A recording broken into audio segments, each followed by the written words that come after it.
Hi guys, this is RACKNLOAD and this is the Ruger American rimfire rifle. My new favourite little rimfire to date. October 2016. God, I love this thing. This one is in 17 HMR, wearing a Vortex Viper 6-24 x 50. The scope is actually, well, it actually costs twice as much as the rifle. These things in the UK are running now at £399 here in the UK if you shop around. I'll throw a link in the details of the video where you can get these things. What a great price for such a awesome little rifle. Really, really great design this Ruger is. I love the thing, I really do love it. Like I said, this one is in 17 HMR. Now the beauty of this thing, before we sort of jump into specs that I really love about it, especially the 2.2 rimfire version, is that it uses your standard Ruger 1022 magazines. But we'll jump into that in a minute. But first of all, I'll read you the specs. Now I've not got all the specs. I've not got the weight of this rifle, so I'll throw that in the details of the video. And the length, I've not got all that. Barrel length though is 18 inches. It's threaded, it's got 1/2 inch UNF thread on. I'll show you all that in sort of more detail in a bit. Available in 2.2 LR, 2.2 WMR and 17 HMR, which is this one right here, the 17. You can get them with wooden stocks, but the beauty of this synthetic is it has a pretty unique stock, which I'll show you in a bit. But it comes with sights as well, iron sights, which is a bonus. You don't usually get that on many rifles these days. On the 2.2 version, I'd probably just keep it open sights. It's just an ultimate sort of plinking gun. I think this rifle, to be honest, is the perfect rifle for someone who's starting out shooting, or a young shooter possibly, because it is pretty lightweight, and it's really compact, you know, as you can see. But anyway, let's jump in to this review. First of all, I'll show you the mags then. So 17 HMR, this one is available in 2.2 WMR as well, and 2.2 rimfire.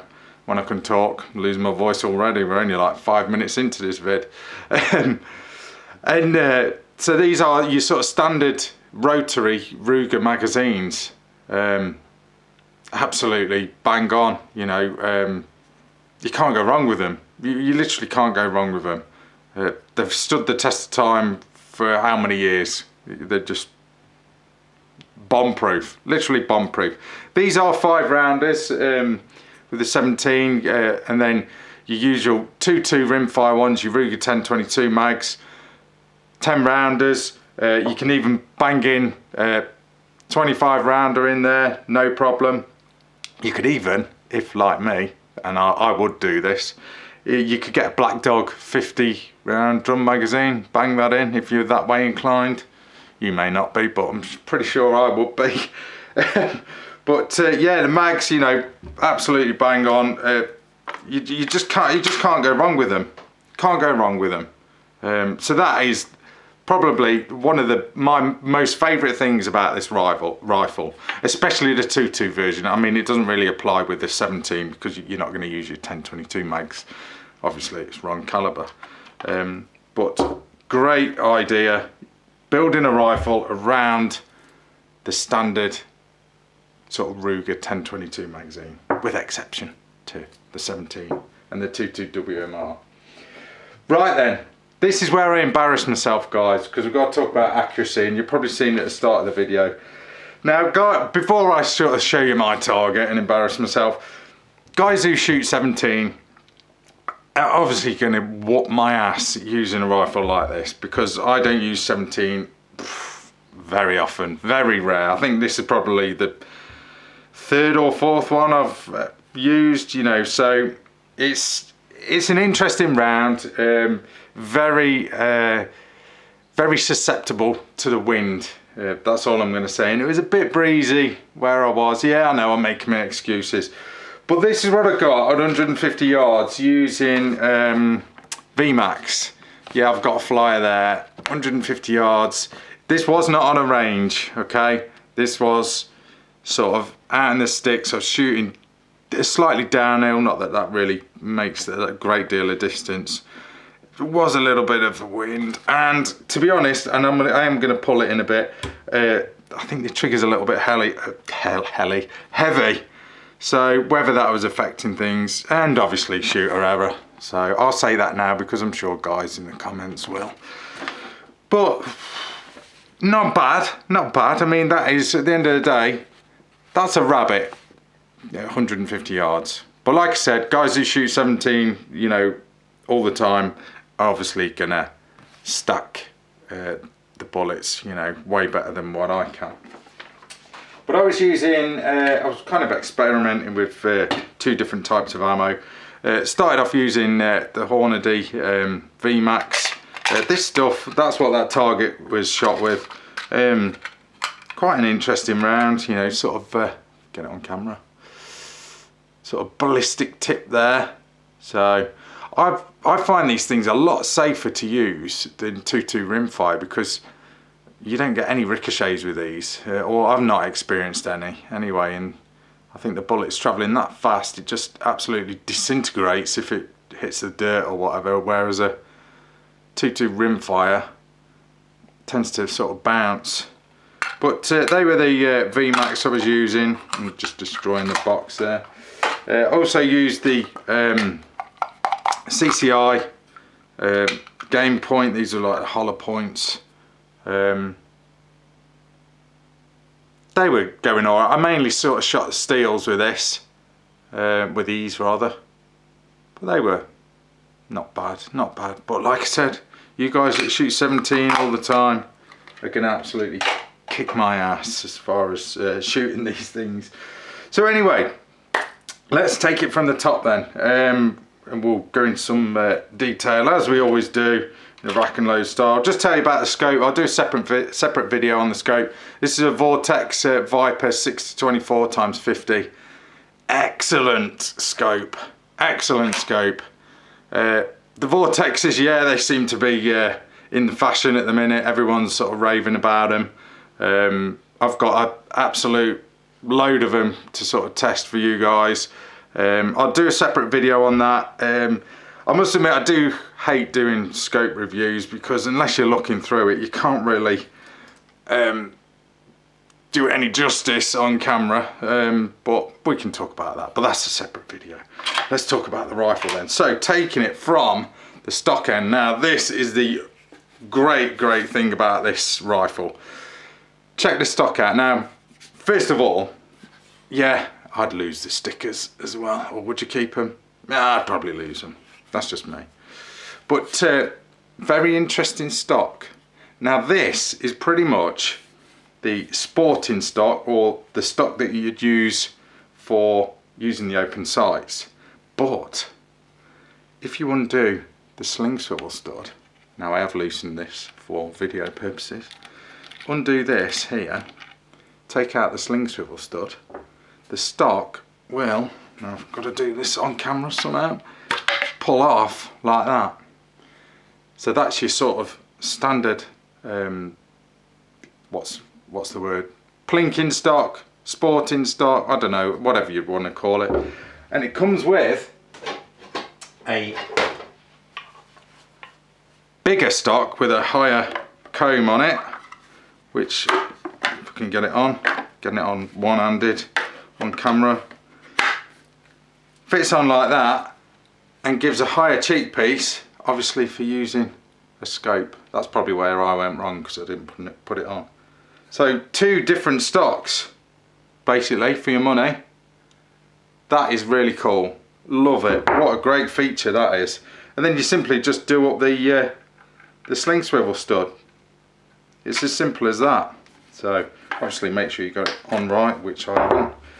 But what a great idea that is. It's so easy, and I suppose if you wanted to, you could store stuff down there. Don't know if you can see much down there. Probably not. Bit of storage down there, cleaning kit, pull through, don't know. Survival kit, whatever you're going to use this rifle for. It would actually make a good survival rifle, to be fair. But what a great idea though, the removable stock. Gives you two different options. Fantastic idea, I love that, absolutely love it. And while we talk about the stock, it is absolutely rock solid polymer, really tough. It seems really well made. You've got Ruger's logo there on the end. Just a nice looking stock, great design. I love it, absolutely rave about that. Cannot fault it. So that's the stock, and like I said, you know, you've got your sling swivel stud there, and that's the nut that sort of dismantles it all. And then moving along to the pistol grip, you've got like this bit of a grip effect going on here. That's just moulded into the polymer, that's not rubberized or anything. That would be nice if it was rubber, but hey ho. And then you've got Ruger's logo on the end of the pistol grip there. And then spin the rifle round. And then moving along, really nice, almost feels sort of centerfire like this stock does, but on a slightly smaller version. But look, you've got like this grip effect going on along the fore end, really comfortable. And then you've got sling swivel stud there, so you can easily bang on either a sling or a bipod onto there. But lovely, lovely stock. Available in wood as well. I don't know what that'd be like. I'm not sure whether you'd get the adjustable stock like you can with the synthetic, but I'm a synthetic fan myself, if I'm honest. But that's the stock.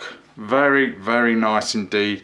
And the well, we sort of talk about the stock. Sort of, it's all moulded in. The trigger guard is, so it's all polymer.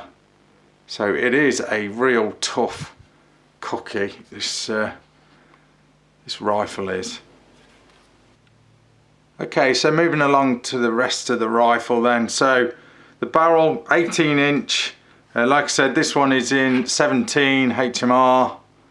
Real nice rifle, quite a heavy barrel on this Ruger, and at the end of it, it is screw cut, and you've got like a thread protector there, that's 1/2 inch UNF. At the start of the video I was running a Caliber Innovations Armour EOB end of barrel can on this thing. Quite effective, taking most of the crack out of it, so to speak. But that's your 1/2 inch UNF thread, so you can easily bang a mod on this thing. And like I said, it comes with like a flip up, well, it comes with iron sights, and you've got like a flip up one. Your rear one, really nice, really nice add-on. You know, a lot of manufacturers don't even bother now because they know that you can just throw on a scope, but it's nice to have them. Nice to, especially a rifle like this that could be used as like a survival rifle. It's always good to have a backup.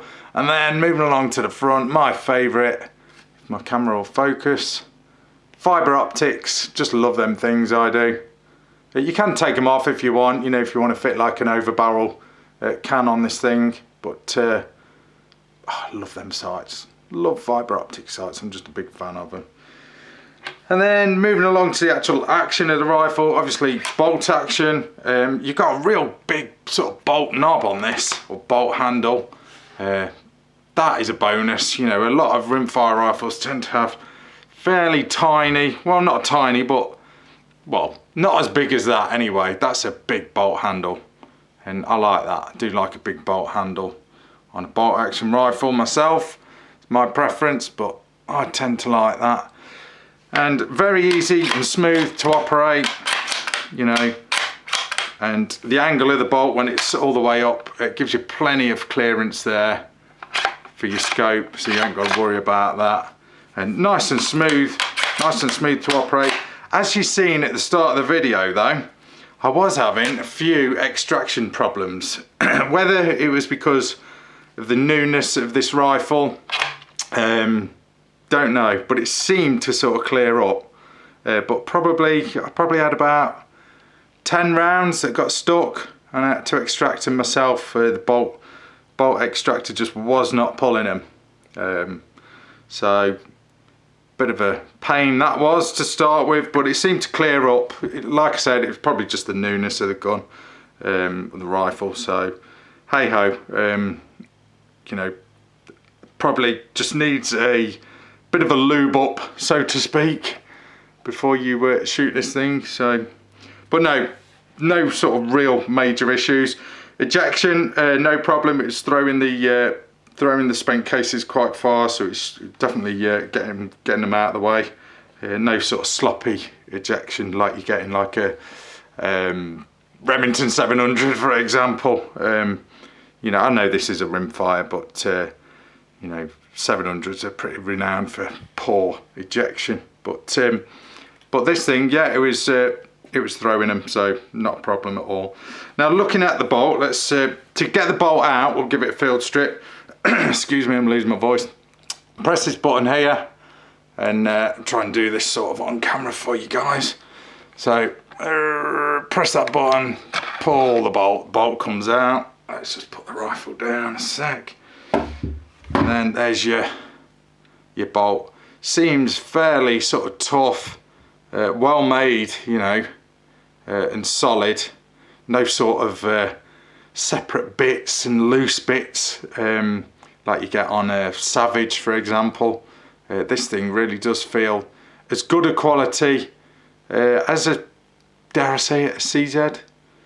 Not got one here in front of me to sort of compare it. The only thing I will say is the extractor, like I said, I was having a few issues with that. It weren't really pulling them. And that there seems a little bit, oh, I'm off camera, sorry. That there seems a little bit flimsy. Is it though? I don't know. But like I said, ejection was fine, and it was just the odd extraction, but we'll put that down to sort of the newness of the rifle. But that is well made, sort of milled out of a solid lump, so to speak. So, oh, it's a bit dirty, but hey ho, it's had some use, it's been tested.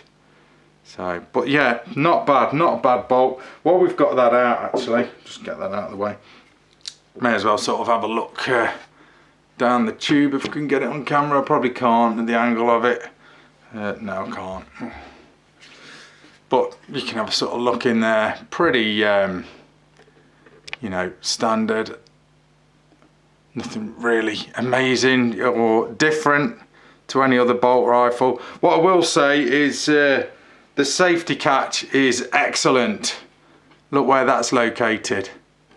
Excellent safety catch. Positive and in the right place. Love it. Absolutely love the safety catch. Let's just drop that bolt back in.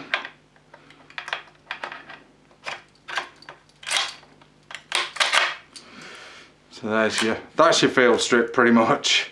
On the other side, looking at the other side, you've got like a little vent there, just in case anything sort of goes wrong, to get rid of any gases, excess gases or whatnot.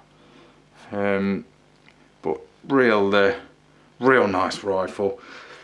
Now, like I said, with the magazine, sort of standard Ruger magazines, obviously not on the 17, but on the 22 Rimfire, you get a Ruger 1022 magazine. You know, positive, easy to load, nice big protruding magazine release. So these things pretty much just drop out as soon as you push that forward. And on this 17, it's a 5-rounder. I've got the actual mag capacities actually. Let me just find them on my notes. 17 is a 5-rounder. Obviously, 22 Rimfire is 10-rounder. And I think it's for the WMR, it's 9 rounds. So not bad as far as mag capacity goes, firepower goes. Like I said, 22 Rimfire, you can just bang in your 25 rounders if you want, so not a problem there. You know, that will keep you sort of plinking away quite happily for a bit. But like I said, will anyone dare to throw in a Black Dog drum magazine on a bolt gun? That could be a separate video, I think. But anyway, moving on. So let's talk about the trigger then. So the trigger, you will have noticed, is like a accu trigger, like you get on a Savage or Glock style trigger with like the sort of, I'm not going to say safety, you don't have a safety catch on a trigger, but it's like a locking mechanism. You've got to sort of pull that lever there before the trigger will sort of release.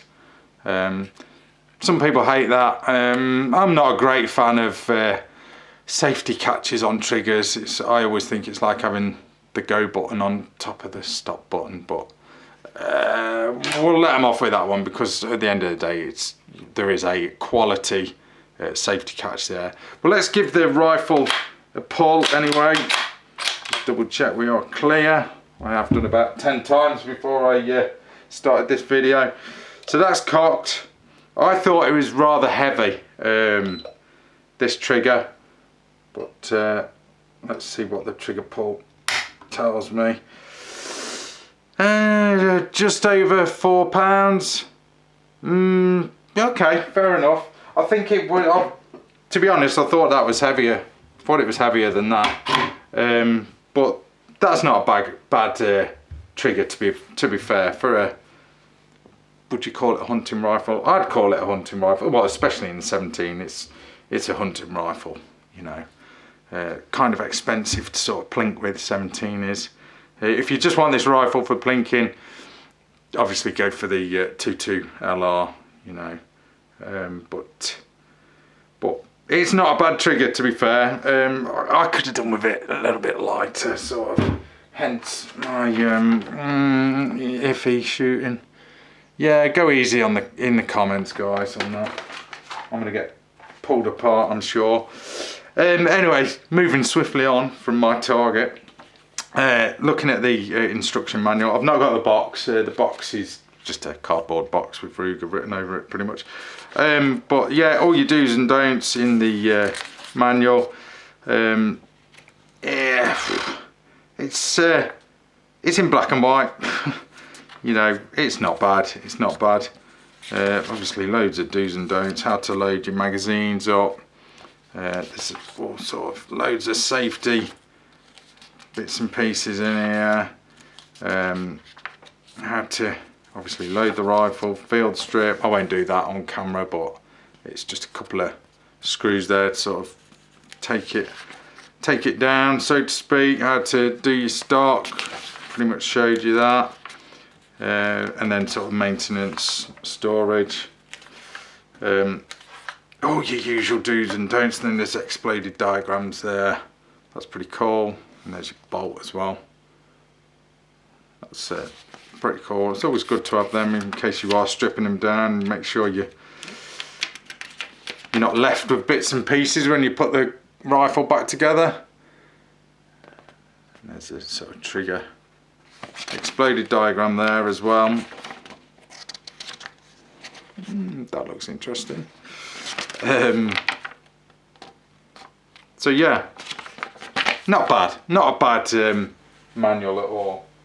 So that is it then, guys. That is your rack and load review of the Ruger American Rimfire rifle. Like I said, this one is in 17 HMR. I am very impressed with this rifle. Very, very impressed. 17 HMR, 22 WMR, 22 Rimfire. So you've got three pretty cool options there as far as Rimfire goes. Love the stock, you know, where you can sort of interchange that stock in a matter of seconds. You know, what a great idea that is. I love that, love that. I love the fact that you can use your standard Ruger 1022 magazines in the 22 version. But anyway, guys, that is it. That is your rack and load review of the Ruger American Rimfire rifle. Thanks for watching. That's Rack and Load. See ya.